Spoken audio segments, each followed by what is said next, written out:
Left alone, Darya Alexandrovna, with a good housewife's eye, scanned her room. All she had seen in entering the house and walking through it, and all she saw now in her room, gave her an impression of wealth and sumptuousness and of that modern European luxury of which she had only read in English novels, but had never seen in Russia and in the country. Everything was new, from the new French hangings on the walls to the carpet which covered the whole floor. The bed had a spring mattress, and a special sort of bolster and silk pillowcases on the little pillows.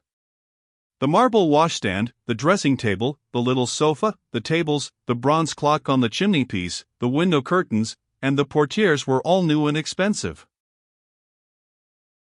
The smart maid, who came in to offer her services, with her hair done up high, and a gown more fashionable than Dolly's, was as new and expensive as the whole room. Darya Alexandrovna liked her neatness, her deferential and obliging manners, but she felt ill at ease with her. She felt ashamed of her seeing the patched dressing jacket that had unluckily been packed by mistake for her. She was ashamed of the very patches and darn places of which she had been so proud at home. At home it had been so clear that for 6 dressing jackets there would be needed 24 yards of nainsook at 16 pence the yard, which was a matter of 30 shillings besides the cutting out and making, and these 30 shillings had been saved. But before the maid she felt, if not exactly ashamed, at least uncomfortable. Darya Alexandrovna had a great sense of relief when Annushka, whom she had known for years, walked in. The smart maid was sent for to go to her mistress, and Annushka remained with Darya Alexandrovna. Annushka was obviously much pleased at that lady's arrival, and began to chatter away without a pause. Dolly observed that she was longing to express her opinion in regard to her mistress's position, especially as to the love and devotion of the Count to Anna Arkadyevna, but Dolly carefully interrupted her whenever she began to speak about this. "I grew up with Anna Arkadyevna, my lady's dearer to me than anything. Well, it's not for us to judge. And, to be sure, there seems so much love. Kindly pour out the water for me to wash now, please." Darya Alexandrovna cut her short. "Certainly. We've 2 women kept specially for washing small things, but most of the linen's done by machinery. The Count goes into everything himself." "Ah, what a husband!" Dolly was glad when Anna came in, and by her entrance put a stop to Annushka's gossip. Anna had put on a very simple batiste gown. Dolly scrutinized that simple gown attentively. She knew what it meant, and the price at which such simplicity was obtained. "An old friend," said Anna of Annushka. Anna was not embarrassed now. She was perfectly composed and at ease. Dolly saw that she had now completely recovered from the impression her arrival had made on her, and had assumed that superficial, careless tone which, as it were, closed the door on that compartment in which her deeper feelings and ideas were kept. "Well, Anna, and how is your little girl?" asked Dolly. "Annie?" This was what she called her little daughter Anna. "Very well. She has got on wonderfully. Would you like to see her? Come, I'll show her to you. We had a terrible bother," she began telling her, "over nurses. We had an Italian wet nurse. A good creature, but so stupid. We wanted to get rid of her, but the baby is so used to her that we've gone on keeping her still."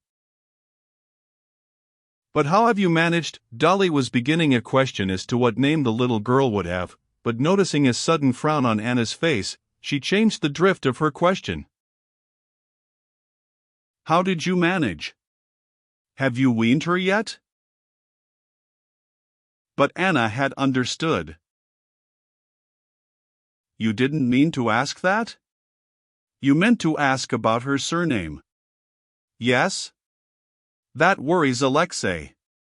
She has no name, that is, she's a Karenina," said Anna, dropping her eyelids till nothing could be seen but the eyelashes meeting. "But we'll talk about all that later," her face suddenly brightening.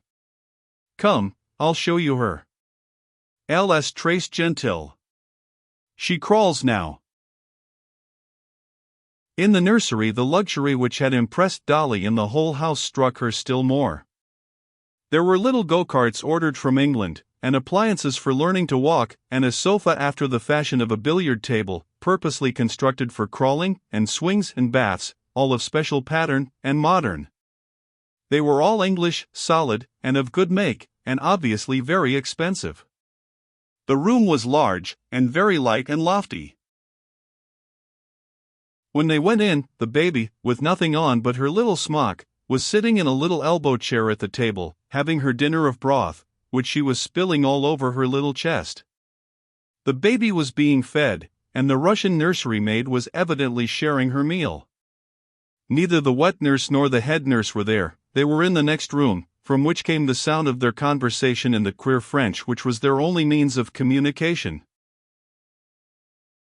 Hearing Anna's voice, a smart, tall, English nurse with a disagreeable face and a dissolute expression walked in at the door, hurriedly shaking her fair curls, and immediately began to defend herself, though Anna had not found fault with her. At every word Anna said, the English nurse said hurriedly several times, "Yes, my lady." The rosy baby with her black eyebrows and hair, her sturdy red little body with tight gooseflesh skin, delighted Darya Alexandrovna in spite of the cross expression with which she stared at the stranger. She positively envied the baby's healthy appearance. She was delighted, too, at the baby's crawling. Not one of her own children had crawled like that. When the baby was put on the carpet and its little dress tucked up behind, it was wonderfully charming. Looking round like some little wild animal at the grown-up big people with her bright black eyes, she smiled, unmistakably pleased at their admiring her, and holding her legs sideways, she pressed vigorously on her arms, and rapidly drew her whole back up after, and then made another step forward with her little arms. But the whole atmosphere of the nursery, and especially the English nurse, Darya Alexandrovna did not like at all. It was only on the supposition that no good nurse would have entered so irregular a household as Anna's that Darya Alexandrovna could explain to herself how Anna with her insight into people could take such an unprepossessing, disreputable-looking woman as nurse to her child. Besides, from a few words that were dropped, Darya Alexandrovna saw at once that Anna, the two nurses, and the child had no common existence, and that the mother's visit was something exceptional. Anna wanted to get the baby her plaything, and could not find it. Most amazing of all was the fact that on being asked how many teeth the baby had, Anna answered wrong, and knew nothing about the 2 last teeth. "I sometimes feel sorry I'm so superfluous here," said Anna, going out of the nursery and holding up her skirt so as to escape the plaything standing in the doorway. "It was very different with my first child."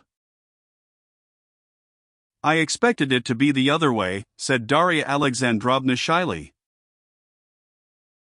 "Oh, no. By the way, do you know I saw Seryoza?" said Anna, screwing up her eyes, as though looking at something far away. "But we'll talk about that later. You wouldn't believe it, I'm like a hungry beggar woman when a full dinner is set before her, and she does not know what to begin on first. The dinner is you, and the talks I have before me with you, which I could never have with anyone else, and I don't know which subject to begin upon first. Mais j'ai-vous faire grâce de rien. I must have everything out with you." "Oh, I ought to give you a sketch of the company you will meet with us," she went on. "I'll begin with the ladies. Princess Varvara, you know her, and I know your opinion and Stiva's about her.